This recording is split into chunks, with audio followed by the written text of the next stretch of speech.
A single dad trying to buy a used truck for work is mocked at a luxury dealership until a mysterious woman in jeans steps in and buys him the very car he was humiliated for wanting. Before we dive in, hit that subscribe button and drop a comment. Where in the world are you watching from? I'd love to know.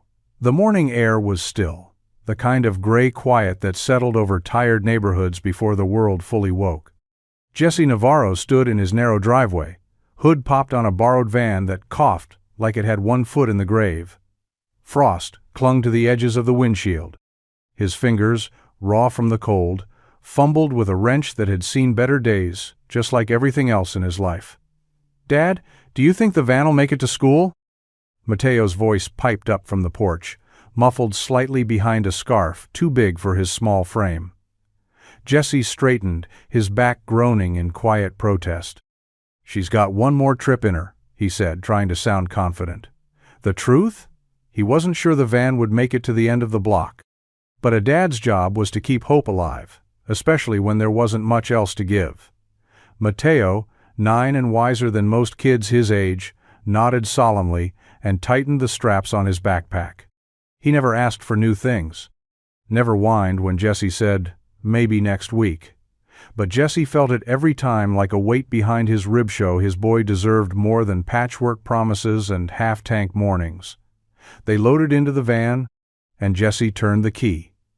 The engine sputtered, coughed, then settled into a reluctant growl.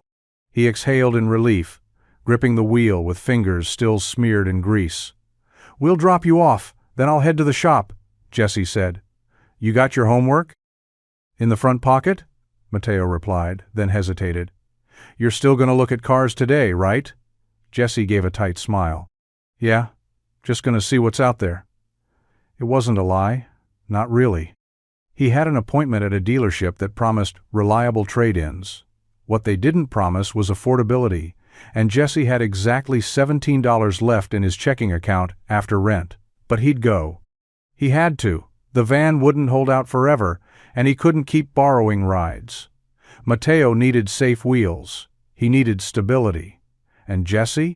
He needed one small win, just one, to feel like he was still doing this right. As the van rolled through cracked streets and stop signs, Jesse glanced at his son in the rearview mirror. No matter how tired he felt, how tight the days became, he knew this much. For Mateo, he'd keep going. Always. Mateo bounced in his seat, his sneakers kicking rhythmically against the worn floor mat of the van. "Do you think it'll have one of those touch screens? Like with maps and music and stuff?" he asked, eyes wide with anticipation. Jesse forced a smile, keeping one hand steady on the wheel and the other resting near the trembling gear shift. "Maybe," he said. "We'll see what they've got." They were 10 minutes from the dealership, and Mateo had no idea his dad's chest felt like it was being squeezed in a vice. Jesse had spent the better part of last night calculating, recalculating, and mentally trimming groceries, utilities, and gas just to see if a down payment was even possible. And this morning before the sun came up, he'd scraped together what little he had. 2 folded 20s, a 10, and a few wrinkled singles sat in an envelope under the driver's seat. The van rattled as they pulled into the dealership parking lot, its sign arching overhead like a monument to dreams just out of reach. Northridge Auto, where luxury meets life. "Whoa," Mateo whispered, staring out the window.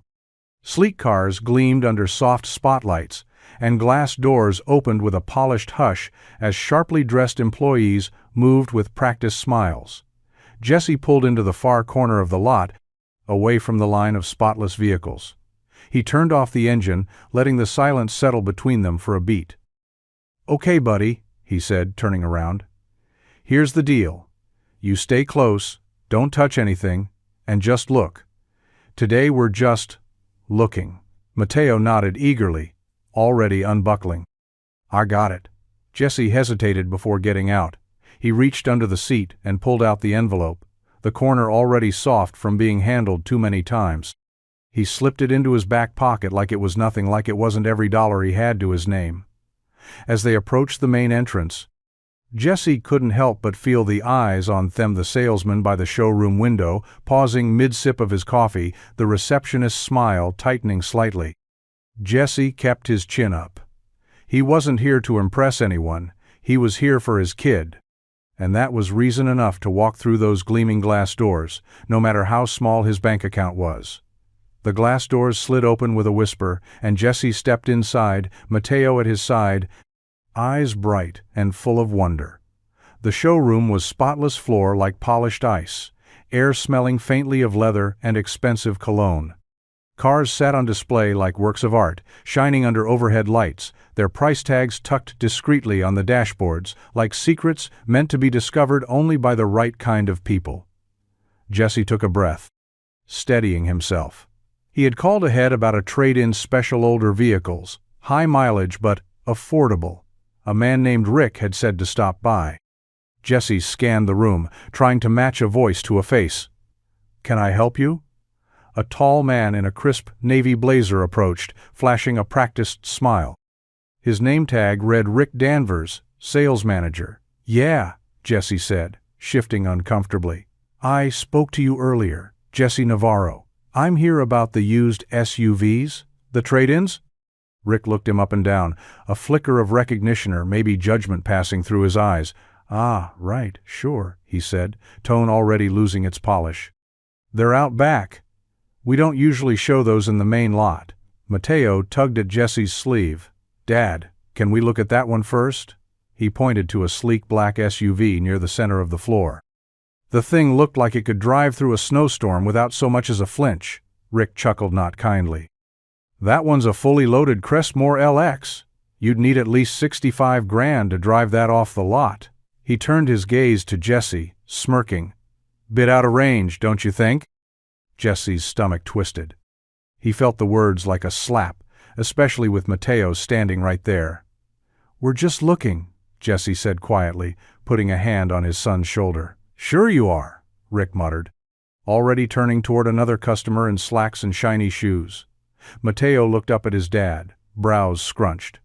"Did we do something wrong?" Jesse crouched down, forcing a smile that didn't quite reach his eyes. "No, buddy. Some people just don't know how to be nice."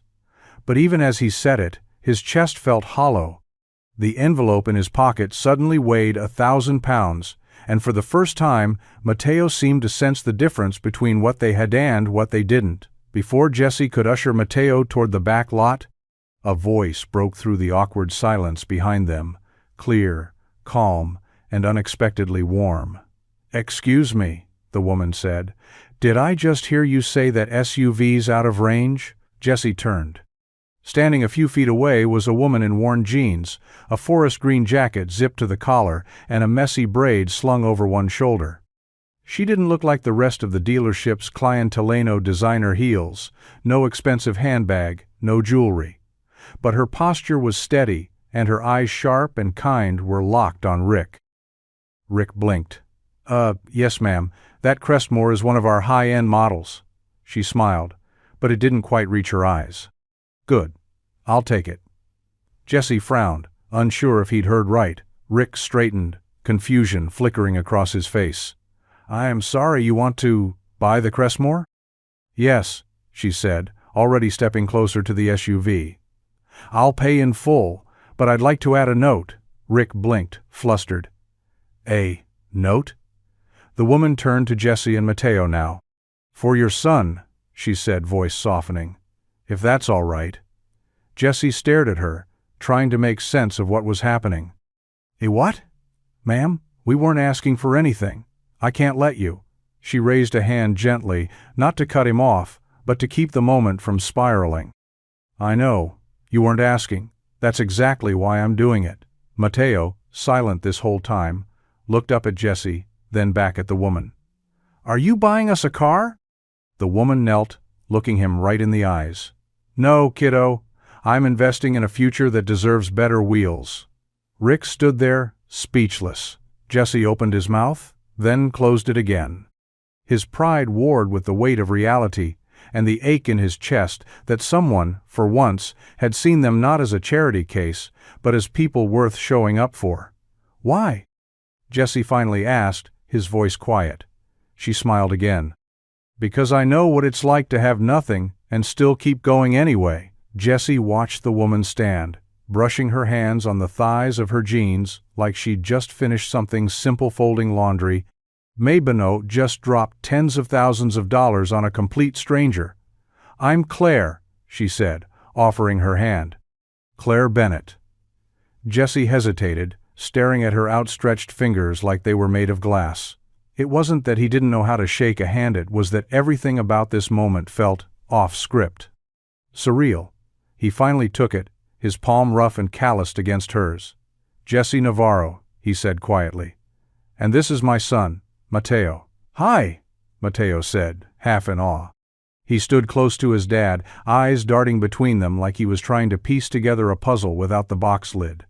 Claire crouched again, so she was eye level with the boy. You've got good taste in cars, Mateo. That one's reliable, strong, and built to last just like your dad. Mateo smiled, bashful but proud. Jessie's throat tightened at the words. Compliments like that didn't come often, not about him anyway. Still, suspicion prickled under Jessie's skin. No one just did things like this. Not without a catch. I appreciate what you're doing, but this is too much, he said, his voice low. We're not looking for handouts. Claire rose, her gaze steady but not condescending. Good, because I'm not offering one. Jessie frowned. I've been on the receiving end of pity, she continued. Didn't like it, this isn't that. I saw a moment that didn't sit right with me, so I changed it, that's all. She shrugged, like it really was that simple. But nothing in Jessie's life had ever been that easy. People didn't just step in, not like this.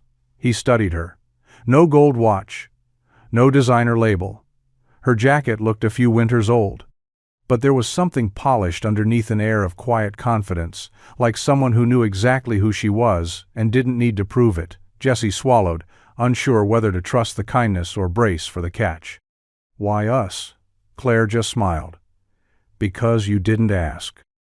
Jessie stood there, one hand resting protectively on Mateo's shoulder, the other still half raised from the handshake he barely remembered completing.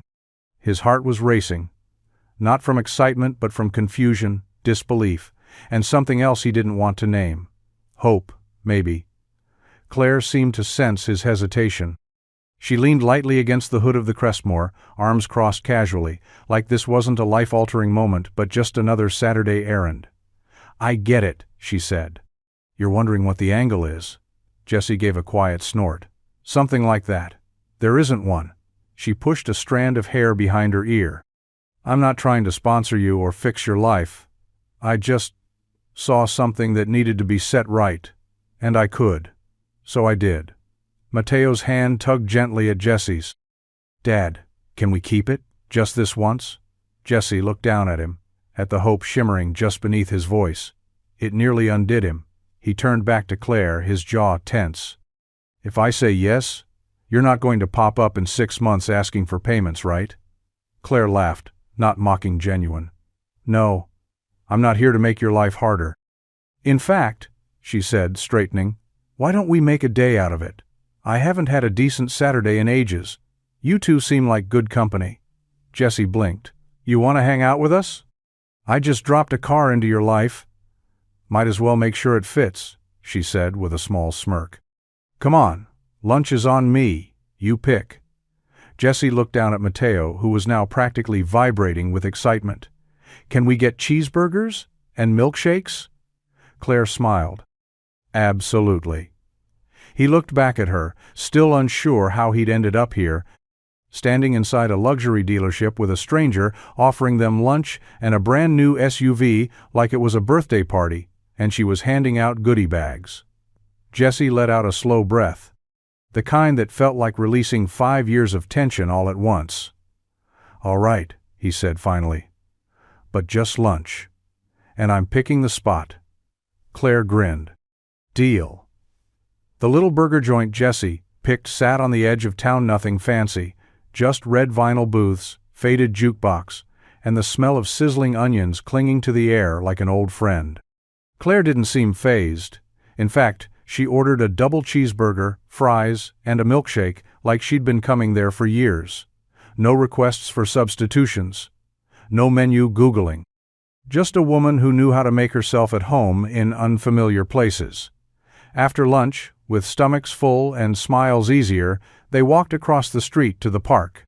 Jessie hadn't planned on staying out this long, but Mateo was glowing, practically skipping beside Claire, who didn't seem to mind the cold wind tugging at her braid. The carousel was still running half slow, half charming, paint-chipped from years of spinning joy into quiet towns like theirs. "Can we go?" Mateo asked, already bouncing in place. Claire glanced at Jessie. "Come on, Dad, what do you think?" Jessie hesitated, then handed over a couple of dollars. "One ride," he said with mock sternness, but the corner of his mouth curved up. Claire and Mateo climbed onto the platform, Mateo claiming a proud red stallion and Claire choosing a lopsided giraffe. As the ride started turning, Jessie leaned against the fence, watching them. Claire laughed as the carousel picked up its slow rhythm, tossing her head back when Mateo shouted something silly. Her laugh wasn't loud or polished, it was warm, messy, real. The sound hit Jessie in a place he hadn't realized was still sore, a place that had been quiet for too long. She didn't have to be here. That thought kept circling. She'd done her good deed. She could have driven off and never looked back. But here she was riding plastic animals with his kid like it was the best part of her week.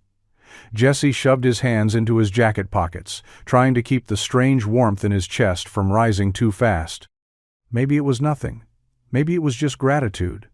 But as he watched Mateo throw his head back in pure, unfiltered joy, and Claire mirror his laugh like they shared the same heartbeat for a momentha, knew something had shifted, and it scared the hell out of him.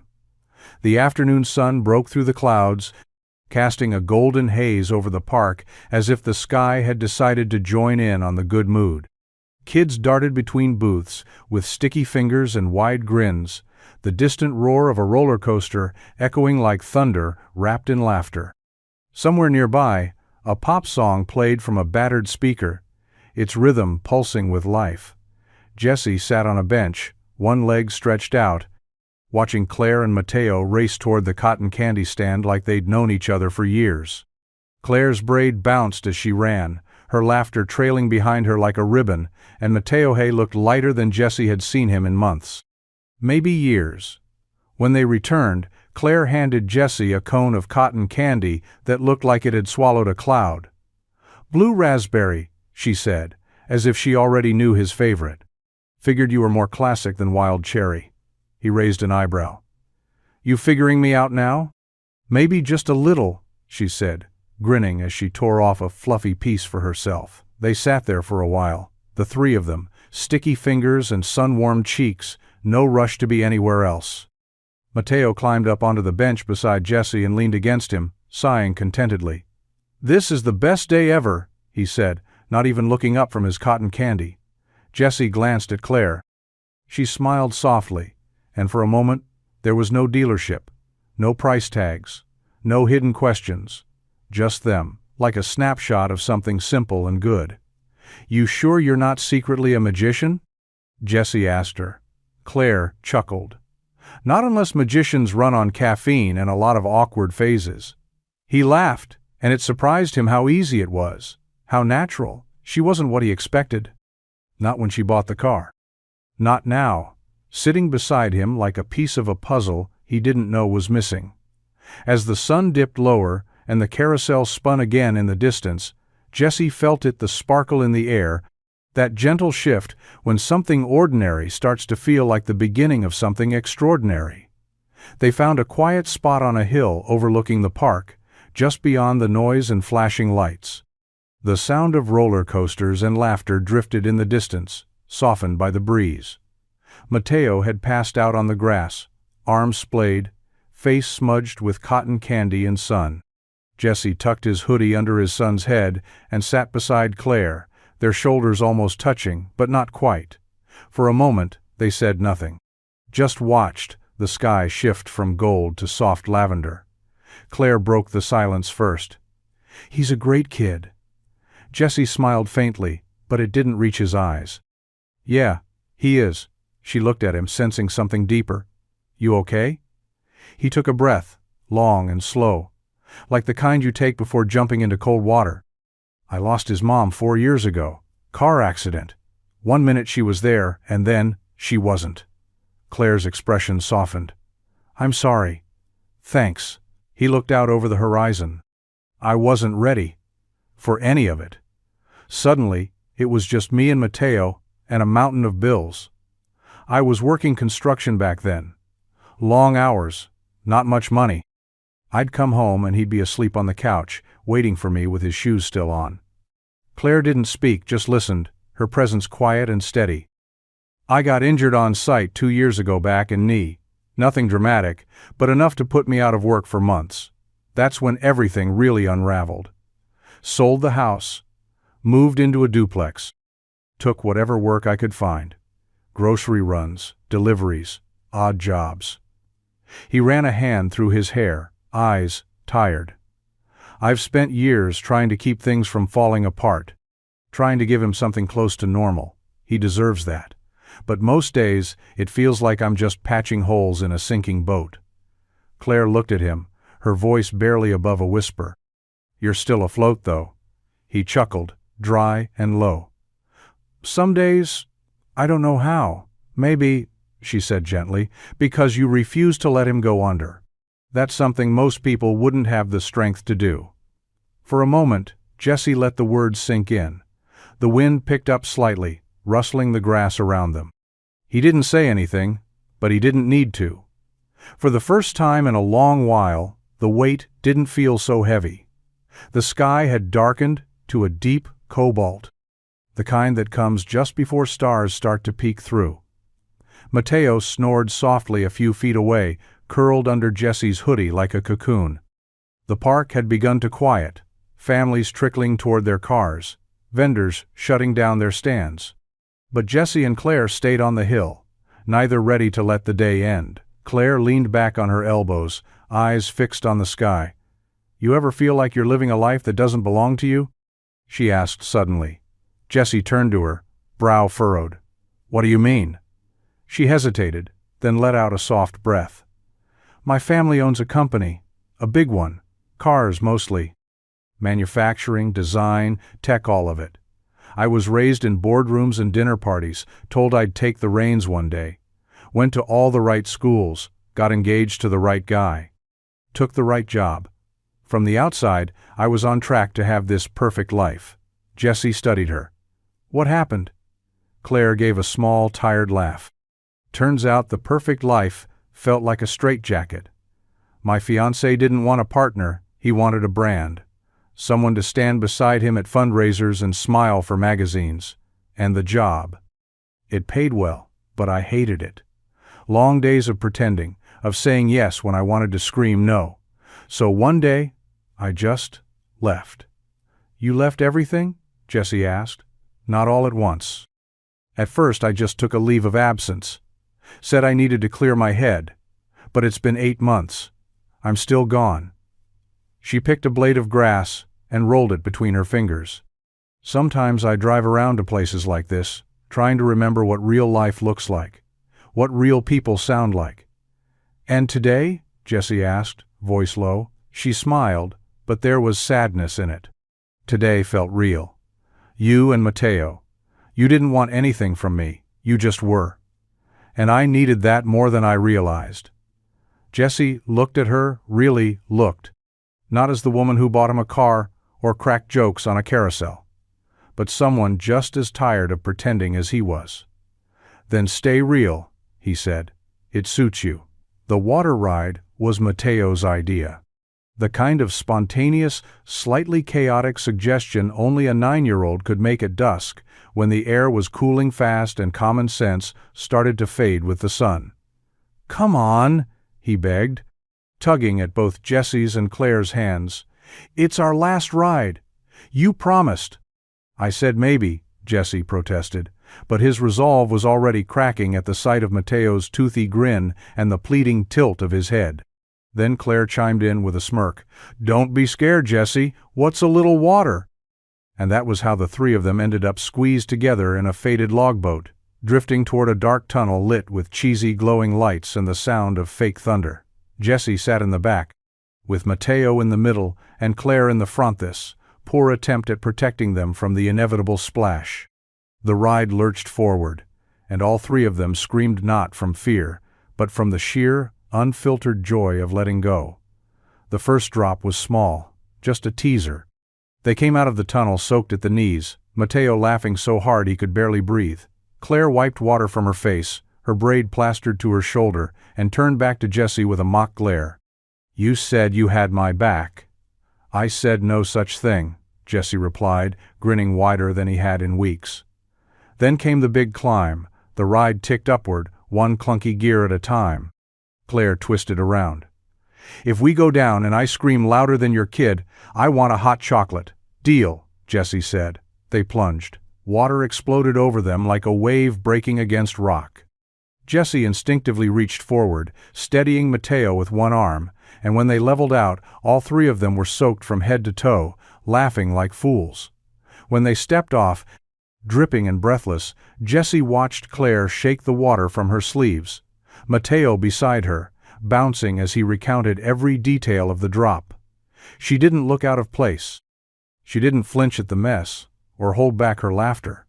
She just fit. And for the first time, Jessie let the thought creep in. Maybe this doesn't have to be just a one-day thing.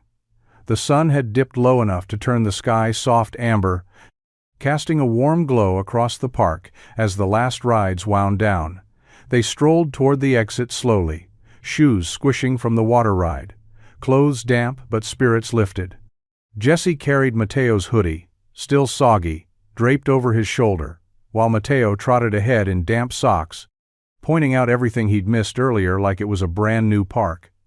Claire walked beside Jessie, quiet now. Her earlier laughter softened into something calmer, like the kind that stays with you after the moment passes. In her hand she held her phone, fingers idly tapping the screen. She wasn't texting or scrolling, just holding on to it.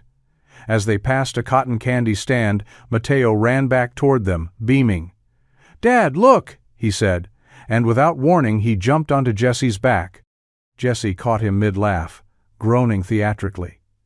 "Geez, you've been eating too many fries, kid," he said, lifting Mateo higher. "That's muscle," Mateo declared. And right then, Claire snapped the photo. She hadn't meant to. Her thumb hit the shutter by instinct, catching the exact second Jessie looked up at Mateo, his smile soft and real, his hands steady, his whole face lit with a joy he probably hadn't seen in his own reflection for years. She didn't say anything at first, just glanced down at the screen. Her heart caught. It was a moment. Pure, unfiltered, beautiful. "You've got to see this," she said, stepping closer and holding the phone out. Jessie took it, glancing at the image. His breath hitched just slightly. It wasn't about lighting or angles. It was the look in Mateo's eyes, the way his arms wrapped tight around Jessie's shoulders. The way Jessie was smiling, really smiling, without the usual guard behind it. It was a picture of a man living, not surviving. A dad present, not just providing. "That's a good one," he said, clearing his throat. Claire met his eyes. "That's what you look like when you're not carrying the world." Jessie held her gaze for a moment, and something flickered between them. Something unspoken, but understood. And for once, he didn't feel the need to hide from it. They ended the day back where it started, at the corner booth of the burger joint, shoes drying near the heater vents and the scent of grilled onions floating through the air like comfort. The place was quieter now, just a few locals lingering over late meals and coffee refills. Outside, the sky had deepened to navy, street lights flickering to life one by one. Jessie sat across from Claire, Mateo curled up in the booth beside him, chin tucked to his chest, half asleep with ketchup still on his cheek. The boy had run himself into the ground sugar, laughter, and adrenaline, finally giving way to silence. Claire sipped her milkshake, her elbows on the table, and looked at Jessie with that same steady calm she'd carried all day. "So," she said, voice low, "can I ask you something kind of personal?" Jessie raised an eyebrow but nodded. "After today, I think you've earned that right." She hesitated, spinning her straw slowly between her fingers. "Do you ever think about what you want? I mean not just for Mateo, for you. The question caught him off guard. Not because it was complicated, but because it was so rare. Most people asked about bills, school drop-off times, or how he was holding up. No one asked him if he dreamed anymore. He leaned back in the booth, looking past her toward the window, as if the answer might be waiting outside. I used to, he said finally. Before everything. I wanted to open my own garage, do restoration work. Old cars, custom rebuilds. Not just oil changes and tire rotations. Claire listened quietly, no judgment, no interruption. But then life happened, he continued. And that dream started to feel like a luxury I couldn't afford. Now, I'm just trying to keep Mateo's lunchbox full and the lights on. Claire nodded, letting the silence settle for a beat before speaking. But you still think about it, don't you? Even if just for a second now and then. Jesse's eyes dropped to his son, sleeping peacefully beside him. He gave a quiet smile. Yeah, I guess I do. Claire looked at him like she already knew the truth, that some part of him, buried but not broken, was still reaching for more. The sky outside had shifted again, now cloaked in a soft indigo with stars beginning to scatter like sparks across velvet. The burger joint's neon sign buzzed gently against the windows as Claire stood from the booth, brushing the crumbs from her jeans. All right, she said, slipping her phone into her jacket pocket. One last surprise before we call it a night. Jesse arched an eyebrow, still half lost in the quiet of their earlier conversation. You mean today wasn't full of enough surprises already? Claire smirked. You're about to be spoiled. Mateo stirred from his nap at the word surprise, sitting up and rubbing his eyes. Wait, what is it? More rides? Nope, she said, tousling his hair. Even better. 15 minutes later, they were led through a side gate at the edge of the park by a cheerful young staff member wearing a headset and name badge. Jesse said nothing, just exchanged a skeptical glance with Claire as they were ushered past a small crowd and up a roped-off path. They arrived at a secluded platform built above the park's tree line, complete with cushioned chairs, fleece blankets, and a tray of complimentary snacks waiting under soft golden lights. Mateo's eyes lit up. Whoa, this is like VIP. Claire winked. Because it is VIP. Jesse crossed his arms, eyeing the setup. How did you? I called in a favor, she said lightly, settling into one of the chairs. I used to work with someone who helps with park operations. Thought you two deserved a front row seat to end the night right. Jesse didn't sit right away. His eyes lingered on her a second longer than before. You sure you just used to work with them? Claire looked up at him, that calm smile still there. But now Jesse saw the flicker of something else underneath. Composure, familiarity with this kind of treatment. Connections most people didn't have. She didn't answer directly, just patted the chair beside her. Stop asking questions and enjoy the view, Navarro. And as the first firework cracked through the sky in a shower of color, Jesse sat down, the doubt simmering quietly inside him. There was more to Claire Bennett than jeans and kindness, and he was starting to want to know all of it. The fireworks painted the night sky in bursts of gold and crimson, echoing in the air like distant thunder. Mateo leaned against Jesse, eyes wide, mouth slightly open, completely mesmerized. Jesse barely watched the show. His eyes kept drifting to Claire, her face lit briefly in color with each explosion, her expression calm but distant, as if part of her was somewhere else. Then her phone buzzed. She glanced at the screen, and something in her posture shifted just slightly, but enough for Jesse to notice. She stood, brushing her hands down her jeans, and offered a quick, tight smile. I'll be right back, she said, already turning away. Jesse watched her walk to the far end of the viewing platform, stepping down the small wooden stairs toward the tree line. She raised the phone to her ear and began speaking low and fast. The wind carried her voice in pieces. I told them I needed more time. No, not yet. I know how important the quarter-end numbers are, but I said I'd handle it. Jessie stiffened. Her voice had changed. No longer relaxed and casual, it was crisp, measured, professional. I'll review the presentation deck in the morning. Push the call to 10. And don't let my father get involved. A beat of silence. Yes, I'm aware it's his company. No, that doesn't mean he gets to dictate how I live my life. That was enough. Jesse looked away, heart suddenly tight in his chest.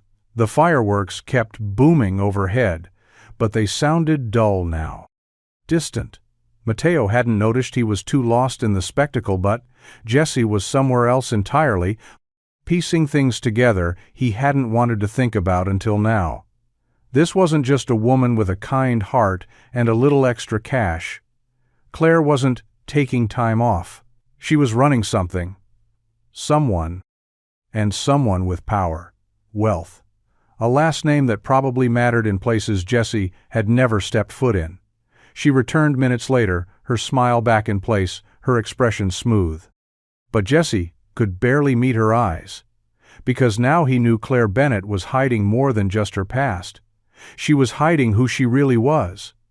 They walked back to the car in near silence.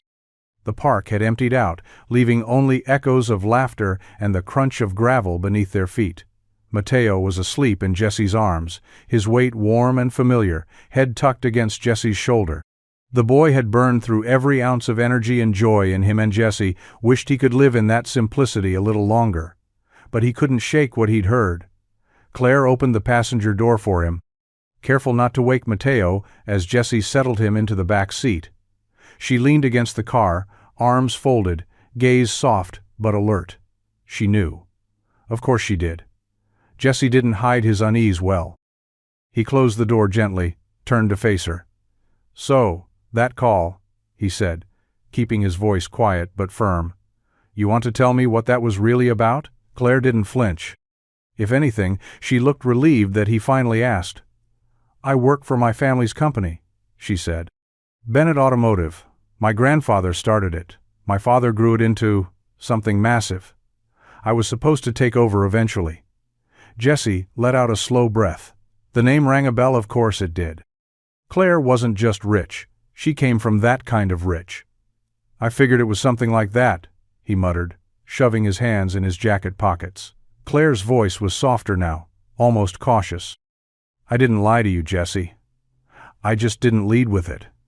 Because when I do, that's all people see. The money, the name, the connections. Suddenly I'm not a person anymore. I'm an opportunity. Or a threat." He met her eyes then, something sharp and conflicted flickering behind his. "So what am I?" She didn't look away. "You're the first person in a long time who treated me like I'm just Claire. You didn't want anything from me. You actually listened." Mateo made me laugh. "You made me feel human again." He said nothing, just stared at her under the soft glow of the parking lot lights. "I didn't help you today because I felt guilty or wanted to feel good," she continued. "I did it because it reminded me what real connection feels like. And I've missed that more than I ever missed a corner office or some boardroom full of people pretending to care." For a long moment, the only sound was the hum of nearby streetlights and the slow ticking of Jesse's cooling engine. Finally, he exhaled. Okay, she asked, tilting her head. "Yeah," he said. "But next time, start with your real name, then offer me a milkshake." Claire smiled, quiet and full of something she hadn't felt in a long, long time. Deal. The ride home was quiet. The kind of stillness that settles after a day packed so full it leaves no room for anything more. The streets were mostly empty, lit by flickering streetlights and the occasional glow of passing headlights. Inside the SUV, the air was warm, soft music playing low from the Radiosome old soul tune that hummed in the background like a lullaby. Mateo had finally surrendered to sleep again, curled up in the back seat, his head resting against Claire's arm. She didn't move, didn't flinch or try to shift. She just let him stay there, her hand gently cradling his shoulder, as if the boy had always belonged there. Jesse drove with one hand on the wheel, the other resting on the console, his gaze flicking from the road to the rearview mirror. Every now and then, his eyes found their Shisson peaceful in a way Jesse hadn't seen in years. And Claire, quiet, thoughtful, not a trace of pretense left in her. Up ahead, just before the turn for their neighborhood, a burst of color lit the sky. Then another. And another. "Fireworks?" Claire murmured, glancing up through the windshield. Jesse nodded. "Town fair finale. Forgot they were doing the big show tonight." He pulled over just past the hill, where they could see the display unfold in full view. He shut the engine off, and for a while, none of them spoke. They just watched gold, crimson, green explosions cracking open the sky, one after the next, like the world was celebrating something only they understood. Claire leaned her head back against the seat, eyes reflecting the bursts above. "This has been one of the best days I've had in a long time," she said softly. Jesse looked over at her, his voice low. "Me too." Another boom echoed above them, a waterfall of silver sparkling through the air. Mateo stirred in his sleep, but didn't wake. Claire reached down to gently brush the hair from his forehead, and Jesse watched the movement like it meant something more than it seemed, because it did. In that quiet, fire-lit moment, nothing had to be said. Not about money, or past pain, or what came next. Between them, in the hush and the glow, was something real, fragile, possible. And Jesse knew this night wasn't just something to remember. It was the start of something worth holding on to. The next morning, the sunlight felt different, too bright, too sharp, like it was trying to shake them out of a dream they weren't ready to leave. Jesse stood on the porch with a chipped mug of coffee, watching as Mateo chased a soccer ball barefoot across the dew-slicked grass, laughter echoing in the early light. It had only been a day. Just one long, impossible day.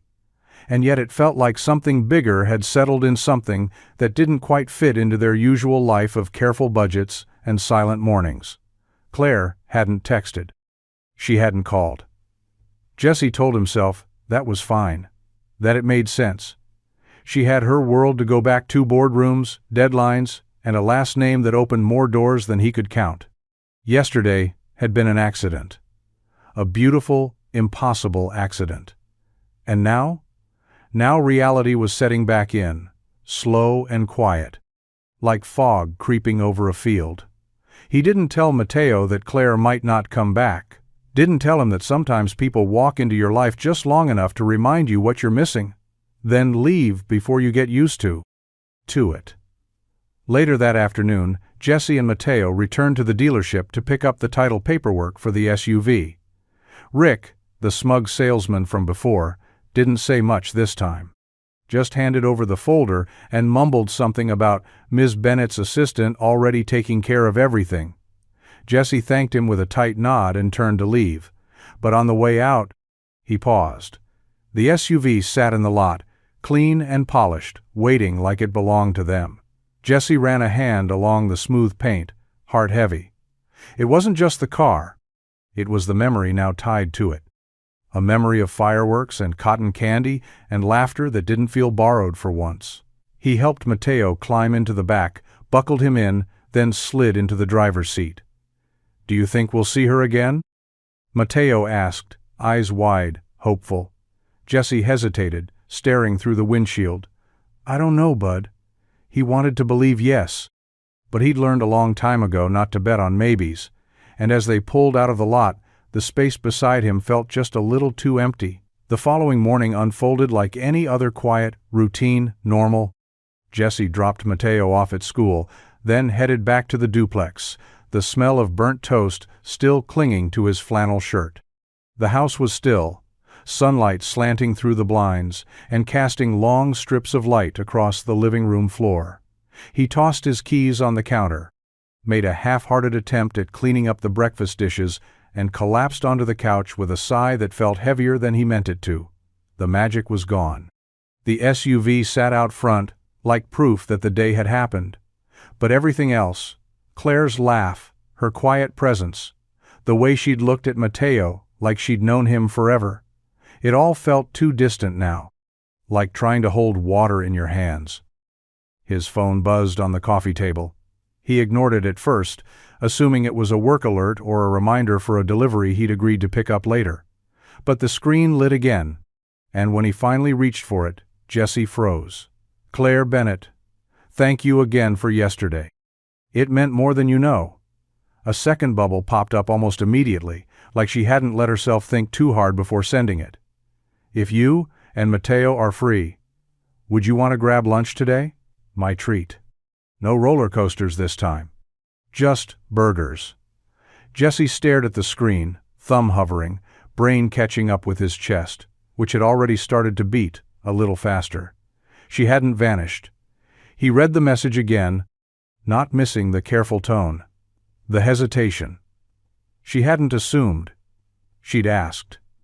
After everything, her background, the phone call, the fireworks, she was still reaching out. Not as the girl from the boardroom, not as the woman who bought a car like it was gum at the register. But as Claire. He smiled, small and involuntary. And then he typed back. Mateo's favorite lunch spot is Jerry's Diner. Noon? 3 dots danced on the screen. Then, perfect. See you both there. For the first time in days, Jesse felt like maybe, just maybe, the story wasn't over yet. The bell above the shop door gave its usual hollow jingle as Jesse stepped inside, the familiar scent of motor oil and burnt coffee wrapping around him like a threadbare blanket. The hum of an engine idling in Bay 2, mixed with the clank of tools and the muffled sound of an old radio playing classic rock somewhere in the back. This was home at least the version of it that paid the bills and kept his hands busy, enough to keep his thoughts quiet. Took the weekend off, and came back a changed man, came a voice from behind the counter. Marcus, his co-worker and part-time comic relief, leaned against the register with a grease rag slung over his shoulder and a smirk already forming. Was that a smile I just saw, Navarro? Jesse rolled his eyes, tossing his keys into the little tray labeled Customer Drop. It's too early for whatever this is. Too early for love stories? Marcus pressed, following him toward the back office. Word around town is you were spotted at the park with a tall, mysterious woman. Cotton candy, fireworks, matching wet t-shirts from the water ride. She bought me a car, Jesse said flatly, setting down his thermos. That shut Marcus up for half a second. She what? Jesse exhaled, running a hand through his hair. It's not what it sounds like. No, because it sounds like you went on one date and came back with a luxury SUV, Marcus said, clearly delighted now. Man, I've been doing it wrong. Jesse gave him a look, but couldn't quite suppress the small, reluctant smile tugging at the corner of his mouth. She's different, he said finally. Marcus raised an eyebrow. Different like, has a helicopter, different? Different like, real? Jesse replied, surprising even himself with how true that felt. She didn't care about any of this. He motioned around the garage oil stains, peeling paint, the sound of a ratchet gun echoing off metal. Marcus leaned back, thoughtful for once. Huh. Well, if she comes around again, tell her my truck's been making a funny noise. Maybe she'll buy me lunch. Jesse laughed, shaking his head as he grabbed his work gloves. Back to real life. Wrenches, spark plugs, cheap coffee. But now, there was something else, too. A reason to check his phone. A reason to hope. Jerry's Diner had never seen this much smiling from Jesse Navarro. Not in one sitting, at least. It started with that first lunch, just burgers and small talk in the corner booth, Claire arriving with her sleeves rolled and a tray of milkshakes for good measure. Mateo had launched into a retelling of the roller coaster ride before the ketchup had even been opened, and Claire listened like every second mattered. After that, it became routine, not forced. Not planned, even. But somehow, once a week, turned into twice. Then Claire was waiting at the curb after school with Jesse and Mateo, offering rides when Jesse's schedule ran late or the weather turned sour. And when Mateo's class had their spring open house, Claire showed up uninvited, but welcome, handing Jesse a cup of hot chocolate as they sat on 2 small plastic chairs, watching Mateo show off a macaroni-covered solar system. It felt strange at first. Not bad. Just new. Jesse had grown used to doing everything solo: school forms, late-night fevers, the balancing act between work and being present. He didn't know what to make of someone like Claire easing her way in so gently, so naturally. She never overstepped, never acted like she was entitled to space. She just filled it, where space had been left hollow for too long. Mateo, of course, adored her. His backpack now had 2 compartments, one for school stuff and one for Claire's snacks, the little treats she always seemed to have tucked away, like she knew exactly what kind of day he'd had before he even said a word. One Friday afternoon, after pickup, Jessie watched as Claire knelt beside Mateo's science project in the parking lot, helping him reattach a crooked foam planet with tape she'd had in her purse. She looked up, hair windblown, face flushed with laughter. Emergency orbit repair complete. Jessie leaned against the SUV, arms crossed, smiling without meaning to. "You know you don't have to keep showing up like this." Claire stood, brushing her hands on her jeans. "I know," she said simply. "That's why I do." And Jessie realized, right then, this wasn't about grand gestures or surprises anymore. This was something else. This was what it looked like when someone chose to stay. It started with a glance, then a double take. And by the end of the week, Jessie couldn't go into the corner store without hearing whispers behind the coffee rack.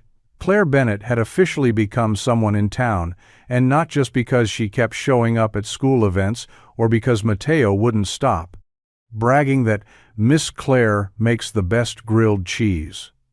No, this was different, sharper, recognition. It was old Mrs. Tom, Doherty from the library, who finally said what everyone else was dancing around. Jessie had stopped by to return a stack of children's books when she leaned over the desk, lowering her voice like she was about to tell him someone was dying. "That woman you've been seen with," she said, her eyes narrowing behind thick lenses. "Wasn't she on the cover of Forbes last year?" Jessie blinked. "I wouldn't know." "Well, I would." She tapped her temple with one bony finger. "Bennett. Claire Bennett. The Carr family. She's her, isn't she?" Jessie didn't answer, just offered a polite smile and a mumbled thanks before heading out.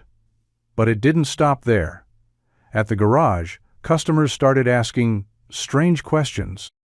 At Mateo's school, a few parents lingered longer near drop-off, shooting curious glances toward Claire's car.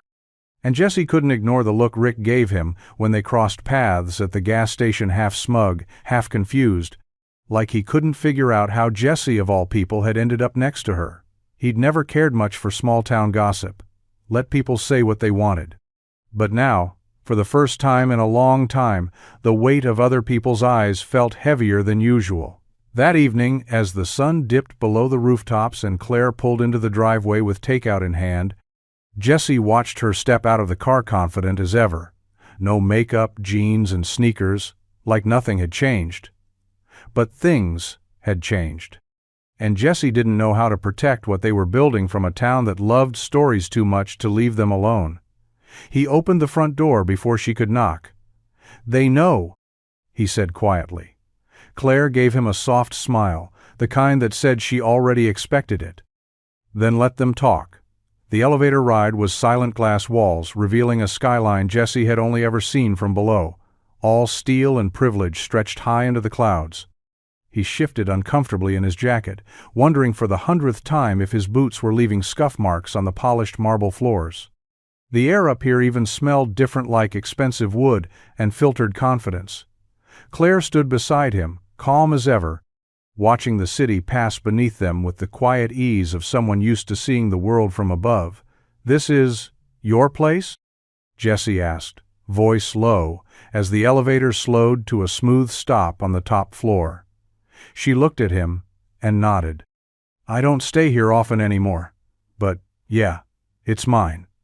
The doors opened, and Jessie stepped into a space that felt more like a luxury showroom than a home.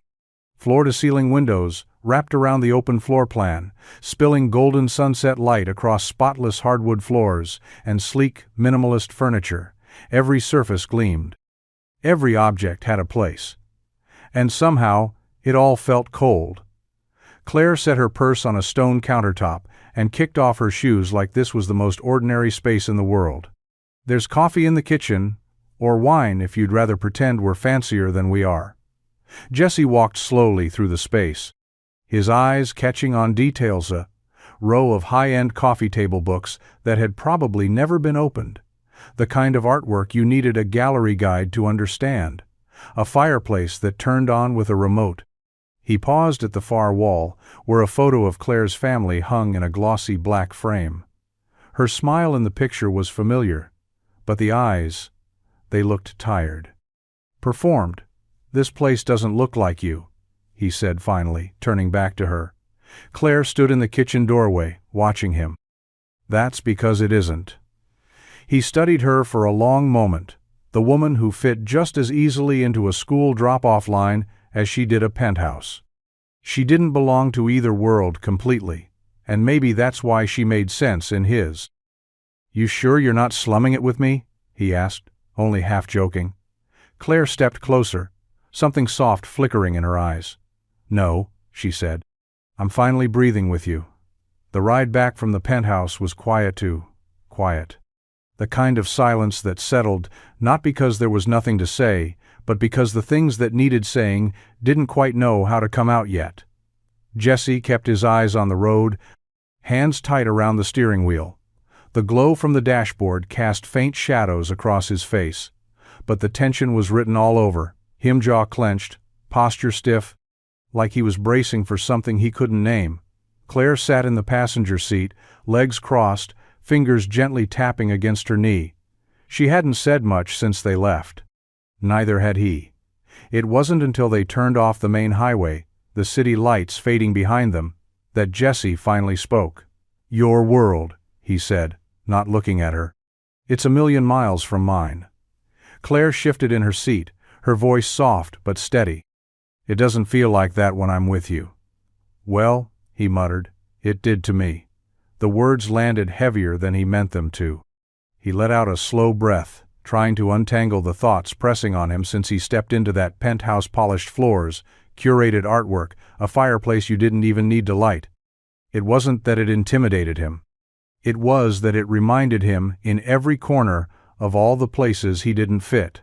"I don't want to be the guy you visit when you want to feel grounded," Jesse added, eyes still on the road. "I don't want to be your break from that world. That's not a real place to stand." Claire was quiet for a long moment. Then, "I'm not trying to escape my life by being with you, Jesse. I'm trying to rebuild it, with the parts that actually mean something." He glanced at her, just briefly, as the road dipped into familiar turns. "And if the parts don't fit?" She looked out the window, the reflection of passing streetlights flickering across her face. "Then maybe it's time I stopped pretending they ever did." The car fell quiet again, but this time it wasn't empty. It was full with questions, with uncertainty, and with the quiet ache of two people trying to figure out if love could stretch across a line they never meant to draw. The silence didn't come all at once. It started as missed calls, a few unanswered texts. Then the absence grew louder, like an echo in a house that had once been filled with voices. Jesse kept his phone face down on the kitchen counter, refusing to check it even when it buzzed with something meaningless. Claire hadn't reached out since that night, the drive back from the penthouse, the sharp edge in their words, the quiet that followed. And he hadn't tried, either, not because he didn't want to, but because he didn't know what to say, or how to say it without sounding like a man who'd already convinced himself he didn't belong. Mateo noticed right away. "Did Miss Claire go somewhere?" he asked one evening, pushing peas around his plate with a plastic fork. Jesse glanced up from his lukewarm dinner. "She's just busy, bud." The lie felt bitter in his mouth, but he didn't have anything else to give. How do you explain to a 9-year-old that grown-up feelings are like car engines, easy to flood, hard to fix? Mateo didn't ask again, but his questions showed up in other ways. He lingered at school drop-off, eyes scanning the sidewalk. He checked the front window when Jesse got home from work, hopeful for a second car in the driveway. And that night, when Jesse tucked him in, Mateo whispered, "I liked it better when she came around." Jesse sat on the edge of the bed, hand ruffling his son's hair. "Me too, kid." The days passed slowly. Jesse threw himself into work, taking on extra shifts at the shop, fixing broken timing belts and replacing tires with more force than necessary. The laughter that had found its way into their days felt like it had been packed up and stored in a box, waiting for someone to come back and open it. Claire, too, felt the weight. She stared at her phone more than she cared to admit, rereading the last messages, the last words exchanged, the ones that hurt, the ones they didn't say. Neither of them knew how to cross the distance, but both of them felt the ache of what it meant to let something good slip away in silence. Jessie found the letter on the kitchen table, folded carefully in half, and sealed with a crooked heart sticker. It was addressed in Mateo's blocky handwriting, spelled out in uneven pencil strokes. To Miss Claire. He picked it up slowly, like it might break in his hands, and turned it over. On the back, in smaller letters, Mateo had scribbled, "Please give this to her. If she doesn't want to read it, that's okay too." Jessie stood there for a long time, unsure what hit him, harder the hope in the message or the quiet ache behind it. Mateo hadn't asked about Claire in days, but clearly she hadn't left his mind, not even a little. He debated opening it, just a glance, just to make sure it wasn't something too raw, but he didn't. Something about the neatness of the fold, the sticker, the trust behind it, didn't feel like his to read. That night, as Jessie tucked Mateo into bed, he sat a little longer than usual. Mateo stared up at the ceiling, his voice soft in the dark. "Did you see the letter?" Jessie nodded. "I did. Do you think she'll read it?" He hesitated. "I think she'd want to." Mateo rolled onto his side, pulling the blanket up to his chin. "I didn't write about the fight, just the good stuff, like the carousel, and the water ride, and the milkshakes." Jessie smiled faintly. "That's what matters most." The next day, after dropping Mateo off at school, Jessie drove out of habit not toward the garage, but toward the edge of town, where the skyline began to rise. He didn't text, didn't call, just parked outside Claire's building and sat with the letter in his lap, the heart sticker catching the sunlight. After a moment, he stepped out, crossed the lobby, and handed the letter to the front desk attendant with a quiet, "It's for Claire Bennett." Then he walked away, hoping that somehow one boy's simple words might reach where his own hadn't. Because sometimes the most honest things come from the smallest voices, and this time Jessie hoped Claire was listening. It was nearly dusk when the knock came. Soft, hesitant, just loud enough to be heard over the hum of the evening, but not so bold as to demand attention. Jessie looked up from the sink, dish towel in hand, unsure for a moment if he'd imagined it. Mateo was in his room, humming to himself as he worked on a puzzle, and the house was otherwise still. He wiped his hands, heart kicking into gear before his mind caught up. When he opened the door, she was there. Claire. Wind in her hair, eyes uncertain, one hand clutching a slightly crumpled envelope, Mateo's letter against her chest like it was the only thing keeping her grounded. "Hey," she said softly. Jessie leaned against the doorframe, unreadable. "Hey." "I read it," she said, holding the letter up a little. Every word, twice. He didn't answer right away, just studied Herno-polished penthouse version tonight. Just Claire in a hoodie, sneakers and jeans. Still beautiful, but softer somehow, real. "I didn't know if I should come," she continued. "But the truth is, I didn't want to let this end with silence. Not with you, not with Mateo." Jessie looked down at the letter in her hand, the little heart sticker still clinging to the paper. "He misses you," Claire's voice wavered. "I miss him, and you, even if I messed it up." She took a breath, stepping forward, eyes meeting his. "I've spent most of my life being careful, being smart, making the right choices, the ones that looked good on paper. But with you?" She swallowed. "It didn't feel like a plan. It felt like a life, and I'm terrified of how much I want that." Jessie's expression softened, the walls he'd spent the week building starting to crack. "I don't know if I belong in your world," he said quietly. "Then let's build one that belongs to both of us," Claire said. No names, no noise, just us. For a moment, neither of them moved. Then Jessie stepped aside, the The door opened, his silence saying more than any words could. Claire walked in, letter still in hand, hope in her eyes. And for the first time in days, the house felt full again. The next morning didn't feel like a brand new beginning. There were no sweeping declarations, no cinematic kisses in the rain. Instead, Jessie made coffee in the same chipped mug. Claire sat on the couch, still wearing yesterday's hoodie, and Mateo wandered out of his room with sleep-tousled hair and a hopeful grin when he saw her. "Is she staying for pancakes?" he asked, rubbing his eyes. Jessie looked at Claire. Claire looked at Jessie. "I could eat," she said with a shrug. That was how it began again. Quietly, imperfectly. Not like something out of a storybook, but like something real, something worth the effort. They didn't talk about the future that day. No labels, no pressure. Jessie flipped pancakes while Claire helped Mateo find the missing piece to his puzzle. She spilled syrup on the table. He rolled his eyes but handed her a napkin.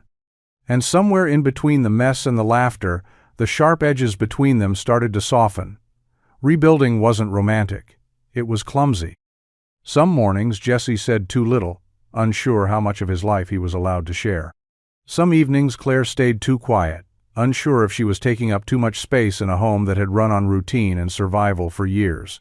But they tried. Claire began to show up not just for the fun moments, but for the ones in between. Grocery runs, soccer practice, loading the dishwasher after dinner. She asked questions. Jessie answered, eventually. And when the world got too loud, they sat on the porch and said nothing at all. Jessie no longer waited for her to disappear. Claire no longer felt like she had to prove she belonged. They were still different, they didn't always understand her polished past, and she sometimes struggled to fit into his unvarnished present. But what they were building wasn't about blending perfectly. It was about choosing, every day, to stay. Not because it was easy, but because for the first time they both knew it was real. The evening was quiet, the kind of stillness that settled after a long, good day. Jessie and Claire sat on the porch swing, a blanket draped loosely over their legs, Mateo fast asleep inside. The stars above were faint but visible, flickering like small promises in the dark. Claire sipped her tea, her head resting lightly against Jessie's shoulder. "You ever think about what we could do with this?" she asked softly. Jessie looked down at her. "With what?" "This?" she said, gesturing lazily to the house, the porch, the silence. "All of it. What we've built. The fact that somehow, after everything, we ended up here with a second chance." Jessie tilted his head. "You mean like us?" Claire smiled. "Us, yes. But I mean something bigger too." She sat up a little, her voice gaining a spark of energy. "I've been thinking, what if we created something for people like us? Like you. Families who've been through hell and just need a day of joy. A break. A little magic." Jessie furrowed his brow, intrigued. "Like a nonprofit," she continued. "Local, personal, no corporate gloss. Just real moments for people who need them.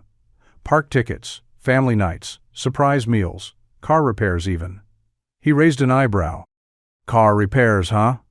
Well," she said, nudging him playfully, "I happen to know a guy."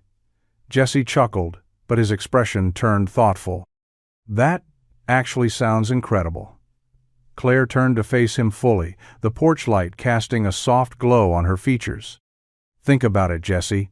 What if the day you thought would break you, the day you got humiliated at that dealership, could be the reason someone else doesn't have to feel that way?" Jessie stared at her, heart full.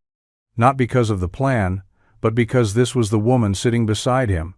Not just kind, not just generous, but someone who saw pain and turned it into purpose. "You'd really want to do this?" he asked. "With me?" Claire reached for his hand. "I don't want to do it without you." And just like that, a new dream was born, not polished, not perfect, but shared. And that made all the difference. Snow had dusted the town overnight, blanketing rooftops, and softening the edges of the streets like powdered sugar over something already sweet.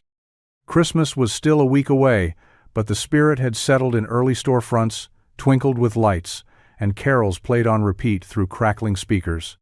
Jessie had just finished salting the front walk when Claire pulled into the driveway, her breath fogging up the windshield as she waved through the glass. "Morning!" she called as she stepped out, cheeks flushed from the cold. Jessie wiped his hands on his flannel and met her halfway. "You're chipper," she grinned. "I've got something." He raised an eyebrow. "Should I be worried?" Claire held up a small envelope with a red bow taped to it. "Only if you hate snow cabins, hot cocoa, and watching your kid lose at board games." He blinked, slowly taking the envelope. "What is this?" "A surprise," she said. "3 nights, just the 3 of us. Nothing fancy, just cozy. Mateo's off school. You can miss a few days at the shop. I already cleared it with Marcus." "You what?" Claire smirked. "I have my ways." Jessie opened the envelope, eyes scanning the simple booking confirmation. A quiet cabin by the lake, fireplace included, no Wi-Fi mentioned. Peace. Just peace. He looked up at her, a little stunned. "You didn't have to."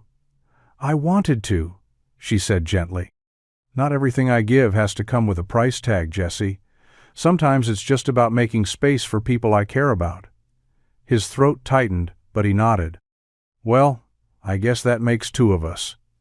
He stepped back inside the house, returning moments later with a small wrapped box. Uneven tape job, rough edges. But his hands held it like it mattered. Claire looked at him, surprised. "You got me something?" "Made," he corrected. "Not bought." Inside was a hand-carved wooden keychain, a tiny replica of the SUV she'd given him. The letters CB plus MN etched subtly on the back. Claire stared at it for a long moment, her fingers running over the grooves. "This," she whispered, "is perfect." And for once, neither of them had anything clever to say. They just stood there, in the soft falling snow, hearts full, hands warm, knowing they'd already found the best gift of all. The gates of Everbright Park shimmered under a canopy of winter lights. Strings of gold and white twinkling through the trees like stars had decided to visit for the season. Music floated through the air, familiar carols, laughter, the hum of roller coasters running slower now but still alive with energy. It had been months since they were last here, but somehow it felt like stepping back into a memory. This time, though, everything was different. This time, they were together. Claire held one of Mateo's hands, Jessie the other, the boy in between them grinning wide enough to make his cheeks hurt.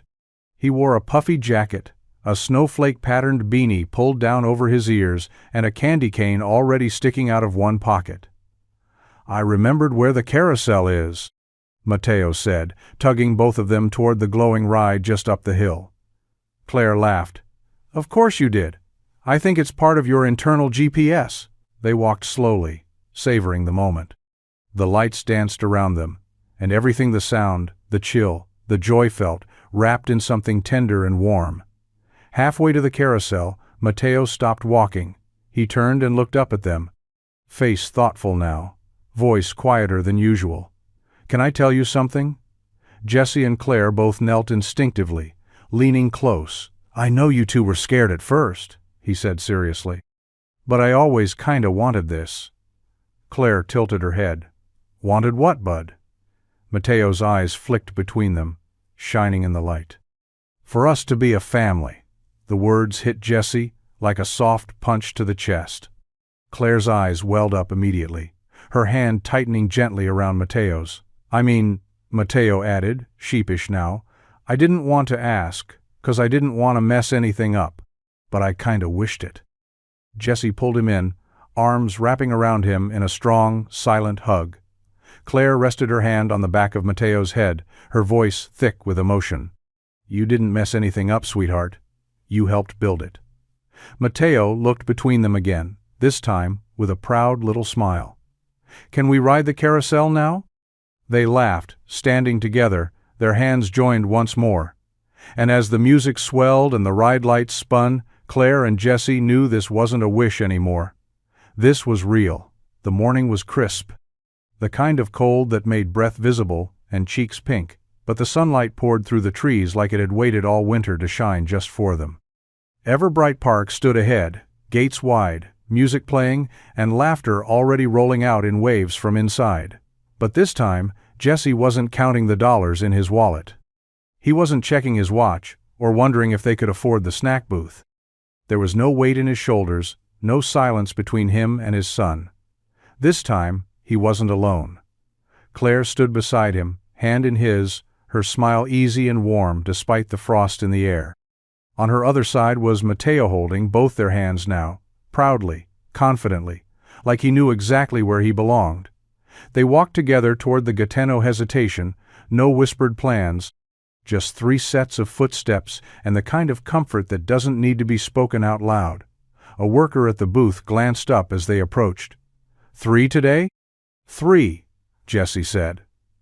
Claire pulled out the tickets she'd already ordered online, but Jesse stopped her gently, reaching into his own coat pocket. He held up 3 passes, already printed and ready. My turn, he said with a small smile. Claire's eyes softened. No protest, just quiet understanding. They stepped through the turnstile together. Inside, the park buzzed with life. Music, colors, joy. Families wandered past, kids ran with sticky hands, couples shared cocoa. And somewhere near the heart of it all was the carousel, the same one where laughter first cracked the walls between them. They returned to it now not as strangers, not as 2 broken people searching for a little light, but as something whole, something chosen. As they stood in line, Mateo leaned his head against Jesse's arm. This is going to be the best ride. Claire looked over at Jesse, her voice barely above a whisper. Feels like everything started here. Jesse glanced down at her, hand tightening around hers. No, he said. Everything changed here. We started the moment we decided not to walk away. The carousel turned slowly ahead of them, music spilling into the air like a promise. And this time, they didn't step forward alone. They stepped forward together.